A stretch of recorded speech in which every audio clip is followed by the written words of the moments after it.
वसई विरार महानगरपालिका खरं तर वसई विरारमध्ये विकास यासाठी होत नाहीये कारण इथे अनधिकृत बांधकामं केली जात आहेत, परंतु यासाठी होत नाहीये कारण इकडच्या अधिकाऱ्यांचं कदाचित या घोटाळ्यांमध्ये जास्त लक्ष आहे।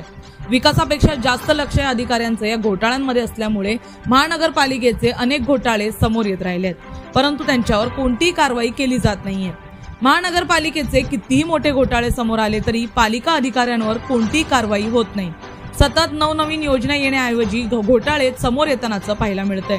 तर यावेळेस घनकचरा व्यवस्थापन विभागातील 1111 कोटीचा कंत्राटी कामातील मुद्रांक शुल्क घोटाळा उघड झालेला आहे। याबाबत बहुजन समाज पक्षाकडून मागणी करण्यात येत आहे। तर यावर योग्य ती कारवाईबाबत बहुजन समाज पक्षाकडून मागणी करण्यात येते। दोषी असलेल्या 10 ठेकेदारांचे नियमानुसार लायसन्स काळ्या यादीत टाका अशी मागणी आता बसपाकडून केली जाते। दैनंदिन रस्ते सफाई, गटर सफाई व घरोघरी जाऊन कचरा संकलित करून क्षेपणभूमीवर वाहतूक करणे या कामाचा कंत्राट 10 ठेकेदारांना देण्यात आलं होतं। सन 2016-17 ते 2023-24 या कालावधीत अनेक वेळा कंत्राटदारांकडून मुदतवार कार्यादेश देण्यात आले। त्यापैकी माननीय आयुक्त अनिल कुमार पवार यांनी स्वतः एकाच दिवशी 20 मुदतवाढ कार्यादेश सही केलेले आहेत। काही मुदतवाढ कार्यादेश अतिरिक्त आयुक्त संतोष धेरेकर, उपायुक्त अजिंक्य बगाडे व उपायुक्त चारुशीला पंडित ज्यांची आता बदली झाली आहे यांच्या सहीनिशी देखील काढण्यात आलेले आहेत। मात्र ठेक्याच्या काही रकमेनुसार मुद्रांक शुल्क भरून त्या ठेक्याचे नवीन करारनामे करण्यात आले नाहीत अशी माहिती आता समोर आलेली आहे। तसंच नवीन करारनामे घनकचरा व्यवस्थापन विभागाच्या अभिलेखात उपलब्ध नसल्याची माहिती देखील प्राप्त झाली आहे। नियमानुसार महानगरपालिका व ठेकेदार यांच्यात त्या कालावधीसाठी ठेक्याच्या रकमेनुसार नवीन करारनामे करून मुद्रांक शुल्क भरणे आवश्यक होते, परंतु ते देखील भरण्यात आलेले नाहीयेत। तर भ्रष्टाचारी मार्गाने व नियमबाह्य पद्धतीने ठेकेदारांचे हितखुद्द असलेले आयुक्त अनिल कुमार पवार यांच्याकडून जोपासले जात असून सदरचे करारनामे न केल्याने सन 2016-17 ते 23-24 या कालावधीत 1111 करोड 34,31,552 एवढ्या रकमेचे ठेक्याचे मुद्रांक शुल्क महसूल अंदाजित 1,08,32,000 रुपये इतके नुकसान झाले आहेत। त्यामुळे अशा प्रकारे कामाच्या मुदतवाढ कार्यपद्धतीत केलेल्या अनियमिततेच्या विरोधात सर्व 10 ठेकेदारांना नियमानुसार लायसन्स काळ्या यादीत टाकून ते रद्द करावे अशी मागणी आता केली जात आहे। तर वसई विरार महानगरपालिका क्षेत्रामध्ये असलेले 9 प्रभाग यामधील हे 10 ठेकेदार कोण कोण आहेत? अनंत एंटरप्राइजेस, उजाला लेबर कॉन्ट्रॅक्टर, मे साई गणेश एंटरप्राइजेस, मे रेनबो कंस्ट्रक्शन, मे दिनेश बी संखे, मे रिलायबल एजन्सी, मे हेना एंटरप्राइजेस, मे मनदीप कंस्ट्रक्शन, मे शिवम एंटरप्राइजेस आणि मे RB इन्फ्रा प्रायव्हेट लिमिटेड या 10 कंत्राटदारांवर या मागण्या केल्या जात आहेत। जाणून घेऊया यावर बसपाचे पदाधिकारी DN खरे यांचं काय म्हणणं आहे। ऍक्च्युली हा 1111 करोड रुपयाच्या टेंडरवरील मुद्रांक शुल्क घोटाळा आहे जो महानगरपालिकेच्या ठेकेदारांनी केलेला आहे। घनकचरा व्यवस्थापन या विभागामध्ये एकंदर ABCDEFGH आणि I या प्रभागामध्ये कंत्राटदार नेमण्यात आलेले आहे। यांना मुदतवाढ दिलेली आहे आणि मुदतवाढ देऊन त्यांना कार्यादेश देण्यात आलेला।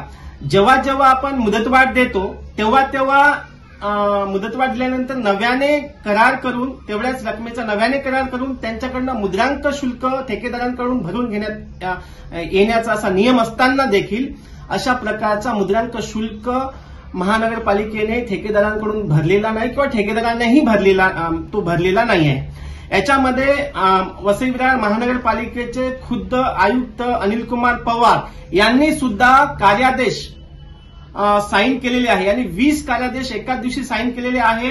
असे असताना सुद्धा IAS अधिकारी असताना सुद्धा त्यांना हे माहीत नसावं का की आपण जेव्हा मुद्रांक शुल्क जेव्हा आपण कार्यादेश देतो त्यानंतर मुद्रांक शुल्क भरल्या जावा हे IAS सारख्या अधिकाऱ्यांना माहीत नसावं असं होऊ शकत नाही। याच्यामध्ये आर्थिक हितसंबंध असल्या कारणाने मुद्रांक शुल्क वाचून हे पैसे अधिकाऱ्यांच्या खिशात तर गेले नाही ना, हा सर्वात मोठा प्रश्न आहे। कोणकोणते एंटरप्राइजेस आहेत किंवा एजन्सीज आहेत याच्यामध्ये मॅडम टोटल 10 ठेकेदार आहेत। त्याच्यामध्ये अनंत एंटरप्राइजेस आहे, मे उजाला लेबर कॉन्ट्रॅक्टर्स आहे, साई गणेश एंटरप्राइजेस आहे, रेनबो कन्स्ट्रक्शन आहे, त्याच्यानंतर दिनेश बी संखे, में रिलायन्स एजन्सी, में Hina enterprises, Mandeep enterprises, Shivam enterprises आणि आरबी इन्फ्रास्ट्रक्चर प्राली असे एकूण 10 ठेकेदार आहेत. या 10 ठेकेदारांना सुद्धा यांना कार्यादेश देण्यात आले आहेत. विशेष म्हणजे यांचा कॉन्ट्रॅक्ट खतम झाल्यानंतर सुद्धा मुदतवाढ देऊन त्याच्यानंतर त्यांना मुदतवाढ आणि कार्यादेश देण्यात आलेला आहे.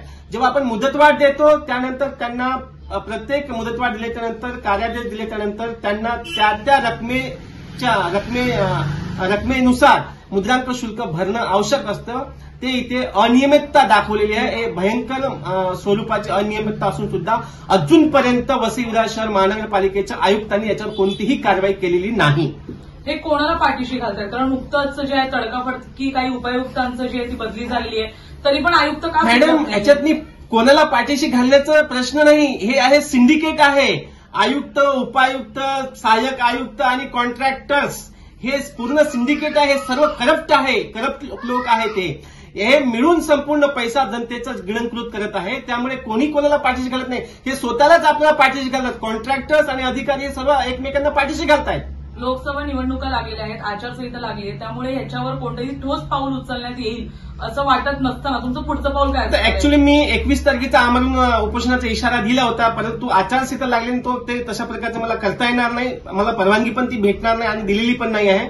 मी तो प्रयत्न केला होता, परंतु मी याची रीतसर तक्रार कोकण आयुक्त बेलापूर इथे करणार आहोत. त्याच्यानंतर माननीय सचिव, प्रधान सचिव मंत्रालय नगर विकास विभागाचे त्यांच्याकडे मी तक्रार करणार आहे आणि मी हा माझा पाठपुरावा सुरूच ठेवणार आहे. शेवटचा प्रश्न, या संपूर्ण एंटरप्राइजेस ची नोंद जी आहे ती महानगरपालिकेमध्ये करण्यात आली आहे आणि त्यानंतर अधिकाऱ्यांची देखील बदली झाली. या संपूर्ण प्रकारानंतर आयुक्त सुधारतील का असं तुम्हाला वाटतं का? याच्या पाठीमागे मुख्य आयुक्तच आहे. स्वतः आयुक्त IAS दर्जाचा अधिकारी, त्यांना कळावं नाही आपण मुदतवाढ कार्यादेश देतो, त्याच्यानंतर मुद्रांक शुल्क भरून घेतला पाहिजे. नवीन त्यांनी मुदतवाढ दिल्याच्या नंतर त्यांनी नवीन अग्रीमेंट सुद्धा बनवून घेतले नाही ठेकेदारांचे. आपण साधं घरभाडं आपण कुणी 11 महिन्याचं ठेवतो, त्याचं 11 महिने झाल्यानंतर त्यांच्याकडनं आपण नव्याने करार करून घेतो राहण्याचा. असं साधी गोष्ट असून सुद्धा आयुक्त सारख्या माणसाला हे कळावं नाही. त्यांच्याकडून आपण हे करून करारनामा बनवून घेतला पाहिजे. करारनामा बनवून घेत नाही ते लोक. तुमचा विषय जो आहे तो नालेसफाईला घेऊन संपूर्ण विषय आहे. पावसाळा तोंडावर आलेला आहे आणि मुदतवाढ सतत केली जात आहे. तुम्हाला वाटतं पावसाळ्यामध्ये काय ज्याचे जे आहे ते परिणाम दिसून येणार आहेत? मॅडम, हे संपूर्ण भ्रष्टाचारी आहेत महानगरपालिकेचे अधिकारी आणि ठेकेदार. हे संगनमताने हे सर्व चाललेलं आहे. यांना 2016 पासून तर 2024 पर्यंतचा यांनी मुद्रांक शुल्क घोटाळा केलेला आहे. याच्यामध्ये 1,08,00,000 पेक्षा जास्त रकमेचा हा घोटाळा असून ही ठेक्याची जी रक्कम आहे ती 1,111 करोड पेक्षा जास्त आहे.